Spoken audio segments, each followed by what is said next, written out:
Hi, this is Peter with Classworx. We trade on the over-the-counter pinks under the symbol CHNO, and we conduct online live Zoom interviews with president and CEOs of different companies.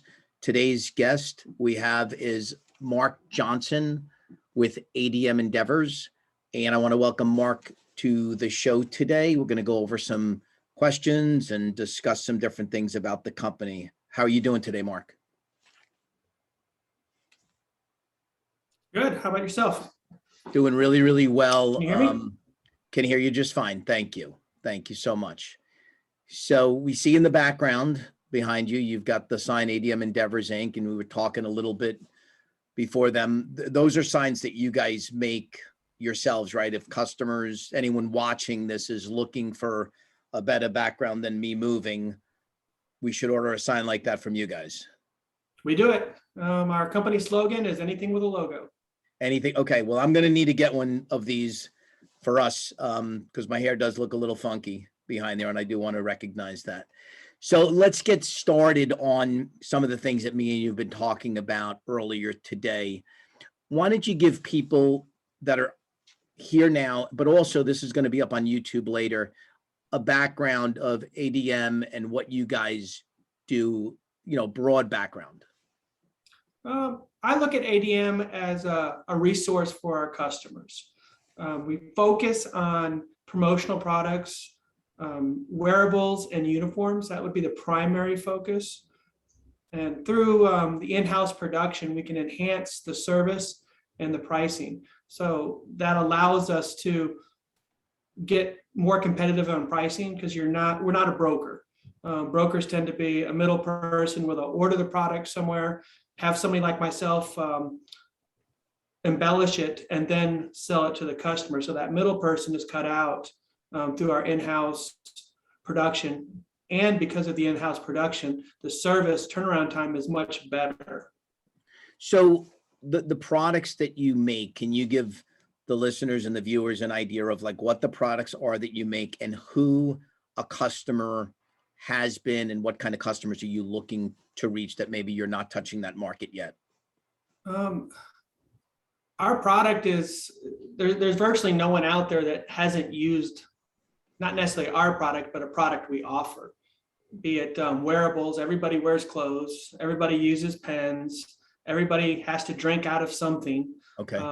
And so the logo side of it allows businesses to promote themselves, or if it's a school, spirit company promoting, safety award programs, it's almost endless on the amount of customers that are out there because everybody uses our products. Do you guys have a minimum order, or do you have a minimum order for companies? On in-house production stuff that we control, the minimum order is 1.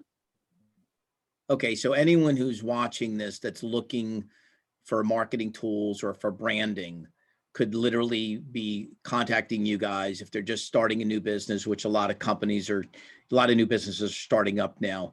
They can order their pens, get their coffee mugs or their cups, get their t-shirts, get their hats, and either wear them themselves, use them themselves, or send them to potential customers or existing customers. Correct. There's a lot of companies we do trade shows. We'll have trade show. They'll give out logoed candy or pens, mugs, hats, frisbees, pretty much anything you can think of that we can put a logo on it, we do.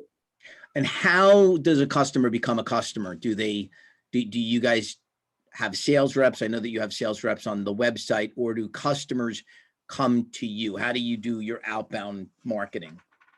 Most of the customers come through us for referral, or they see an ad on Google AdWords.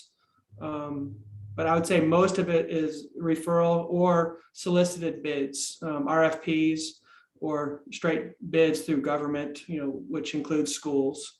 Okay. And how long ago, Marc, did you guys go public?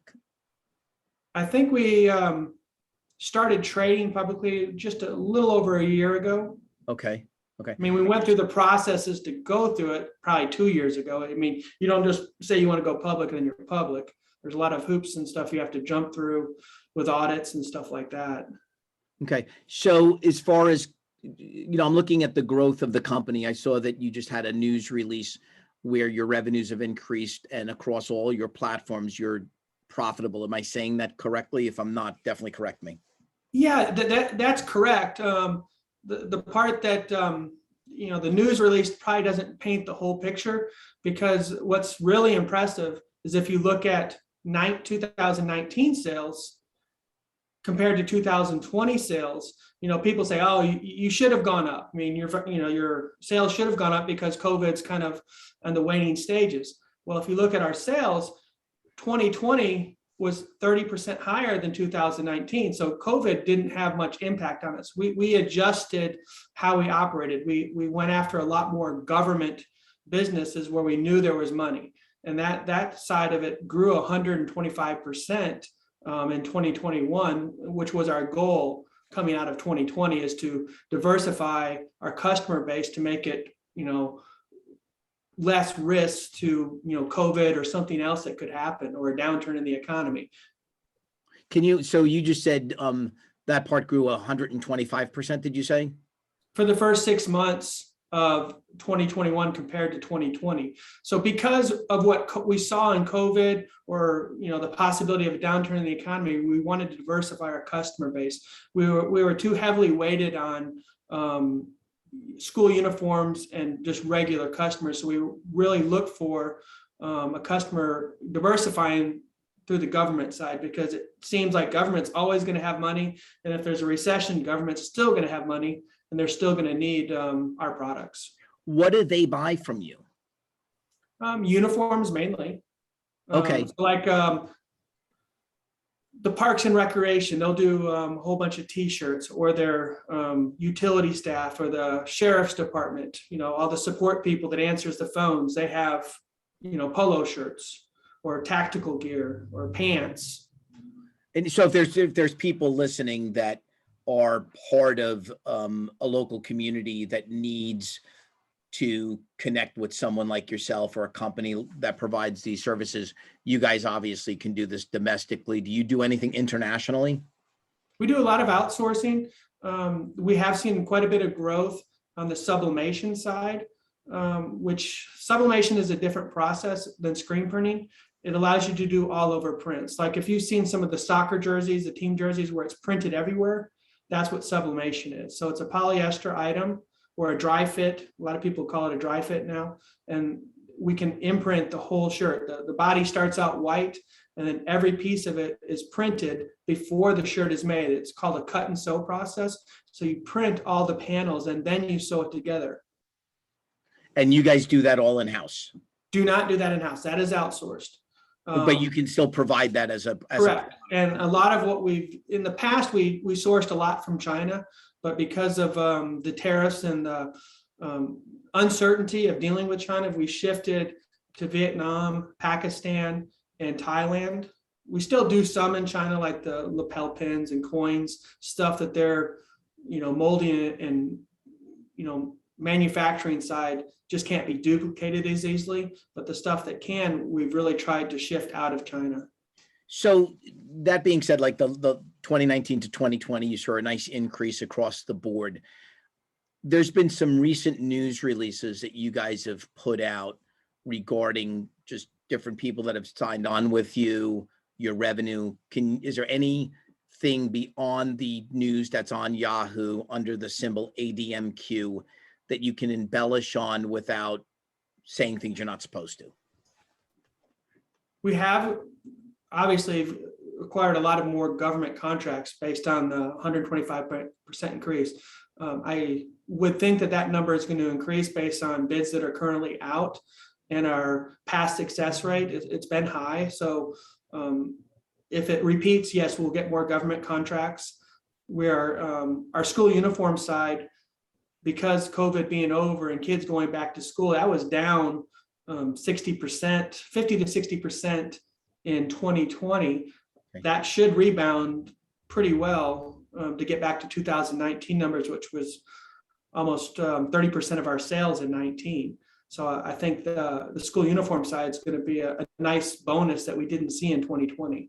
So you can see growth from that, along with the possibility of other government agencies, now that they're finding out that you're selling to other government agencies, buying from you as well? Is that kind of how it can work? Kind of. I mean, I wouldn't call it a school uniform growth. I would say getting back to Getting back. 2019 numbers.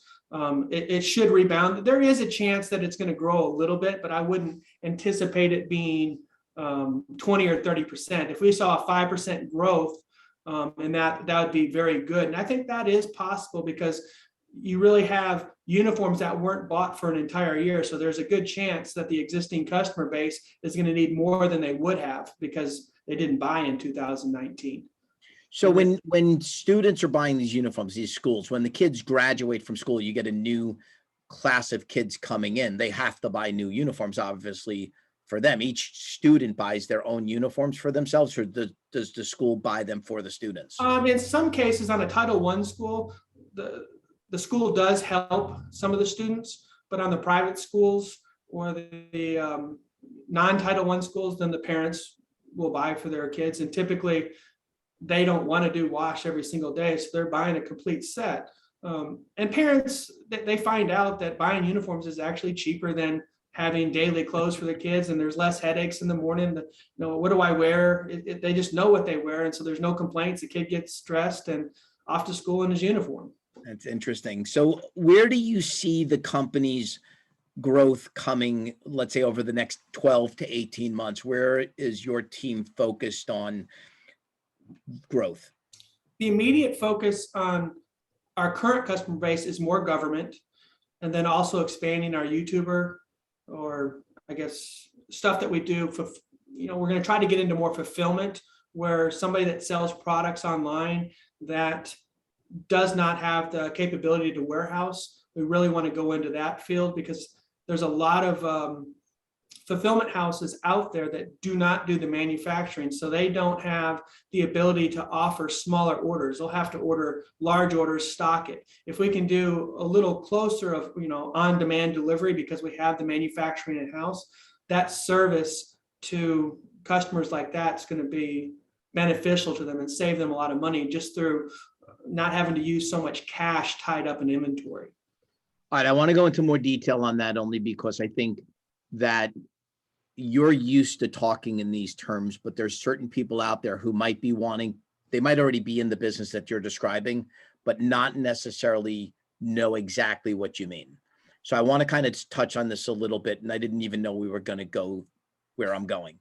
So let's say I'm a person who makes t-shirts, and I'm a t-shirt company. And every time I want to make a t-shirt, I need to make 10 or 15 or 100 of them because that's what my manufacturer makes me order, but I only have orders for like 3 or 4. Are you basically saying that if I'm a t-shirt company and I have 10 different designs, I can send those designs to you, and then as I need them, as I get orders in from, let's say, my e-commerce website, you guys can make that and ship it for me? We can, but the scale you're talking about is too small. Okay. Something on fulfillment, we wouldn't do 10 or 15. Some of the fulfillment customers that we have that we do not do fulfillment for, we just do the printing for, they have to order 4,000 and 5,000 to keep everything in stock across all the size ranges based on the demand for their product. If they didn't, we'd have to be printing, every 2 and 3 weeks, and they'd have shortages and back orders. And back orders they're very hard to keep up with if you're trying to do fulfillment. So you want to have the product in stock.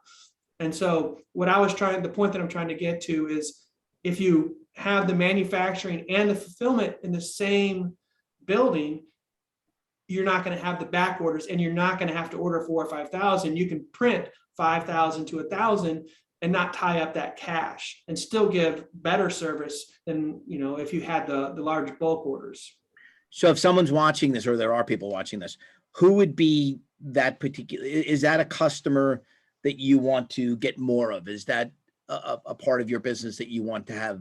Is that a good area for you to grow? That's an area for us to grow, but that also goes into we've bought 18 acres of land, and we've been in planned development with the city of Fort Worth for going on 10 months. So this process, and they blame it on COVID. I'm not sure what the the holdup is, but I guess when you do plan development, what that means is it's a mixed use property. And so because of the different things we're trying to do, retail and manufacturing, the zoning, there's not really one zoning that allows you to do that. So they call it a mixed use. And there's a lot of checks and sign-offs. And once that's finished, then we plan to build, it's about a 70,000 square foot facility. And that's going to allow us to get into the fulfillment on a much larger scale. We currently don't have the space to take on any large fulfillment customers. And that's why they're outsourcing, but we've had requests to bring it in-house to help them out. So prior to you guys going public, how long were you guys around before then? 2010. I mean, that was the wholly owned subsidiary of Just Right Products. Okay.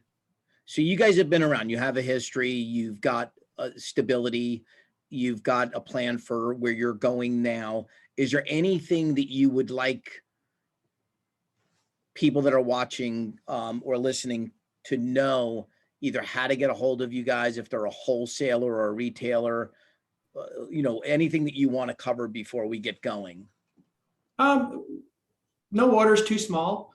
If it's one, it's going to cost more than if you order 100, but we want all the business. I mean, I always look at business, if we don't lose money on it and we have the chance to grow a customer into a larger customer, I want that business, because nobody's just in business just to stay still. Everybody's trying to grow. And so if we can help them grow, then we want to, because that's going to help us as a company as well.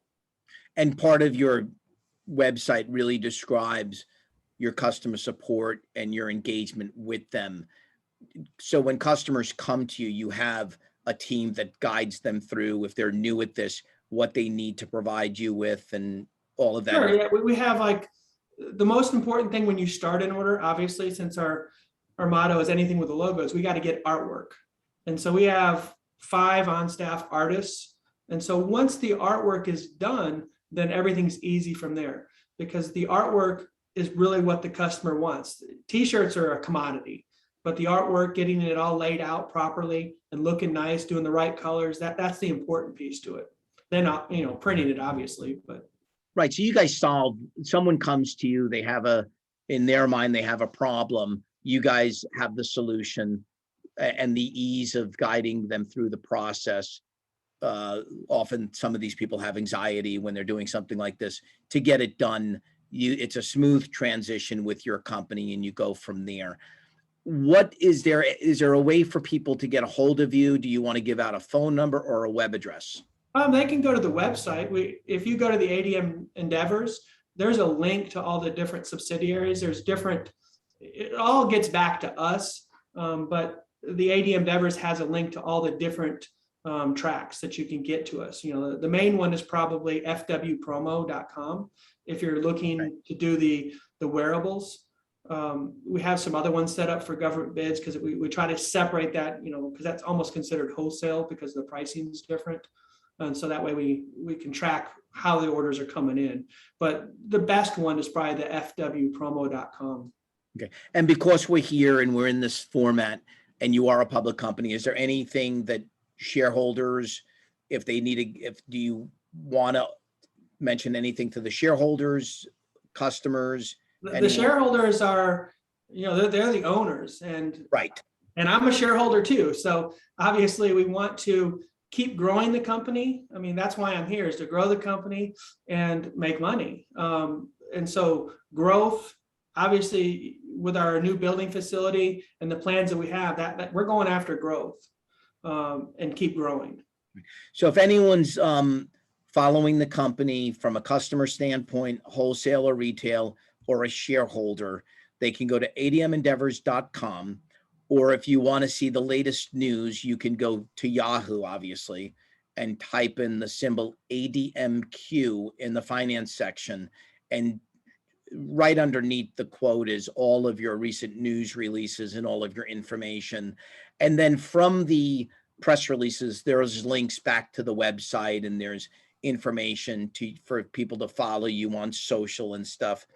I really want to thank you for joining us today. It was interesting speaking to you before we did the show this morning, and I hope to have you back in the near future when you're allowed to speak about some other things that right now you can't cover, which is understandable. If there's anything you want to close with, Mark, feel free. If not, we'll wrap it up. I appreciate all the customers we have and all the shareholders we have. And I look forward to you getting more customers and your shareholders doing well with your company. I hope so. Thank you. Have a wonderful day. Thank you.